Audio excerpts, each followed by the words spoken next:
Jadi beliau kita informasikan ya beliau santai saja. Ya. Jaksa Agung ST Burhanuddin santai saja dengan rumor akan diganti oleh Prabowo. Kabar soal Jaksa Agung ST Burhanuddin akan diganti beredar di media sosial sejak Sabtu, 17 Mei 2025. Burhanuddin dikabarkan akan diganti oleh jaksa senior yang pernah menjabat sebagai Kepala Kejaksaan Tinggi, Kajati.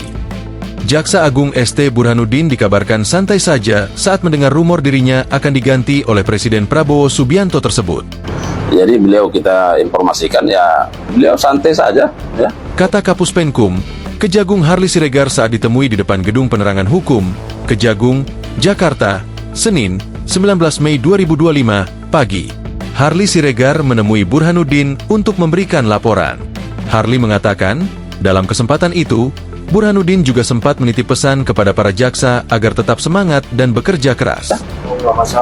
Ya artinya biasa dalam yang penting bahwa kita tetap semangat. Tadi pesan beliau begitu ya.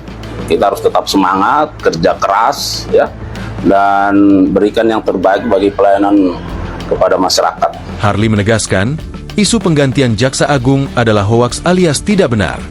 Ia mengatakan, ST Burhanuddin hingga saat ini masih beraktivitas seperti biasa dan memberikan arahan kepada jajaran di Kejaksaan Agung. Kami juga baru mendengar dari beberapa media dan kami sangat terkejut, ya karena sesungguhnya berita itu dan informasi itu tidak benar. Katakanlah itu hoaks, tegas Harli. Tadi pagi, Burhanuddin juga masih memberikan arahan dan petunjuk kepada para pembantunya. Ya, beliau bekerja seperti biasa.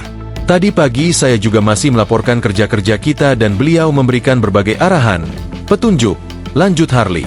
Kantor Komunikasi Kepresidenan Presidential Communication Office, PCO, mengaku belum dapat memberikan pernyataan resmi soal munculnya isu Jaksa Agung, JA, Sanitiar Burhanuddin mundur dari jabatannya. Saya belum bisa kasih pernyataan soal itu, kata Kepala PCO Hasan Nasbi di kantor PCO, Jakarta, dikutip dari Kompas TV, Senin, 19 Mei 2025. Dia juga enggan berkomentar jauh soal isu tersebut. Hasan mengaku enggan mengomentari hal yang belum jelas kebenarannya. Nah, itu kan gak jelas sumber informasinya gitu. Jadi menganggapi yang sesuatu yang gak jelas, ujarnya. Download Tribun X sekarang, menghadirkan lokal menjadi Indonesia.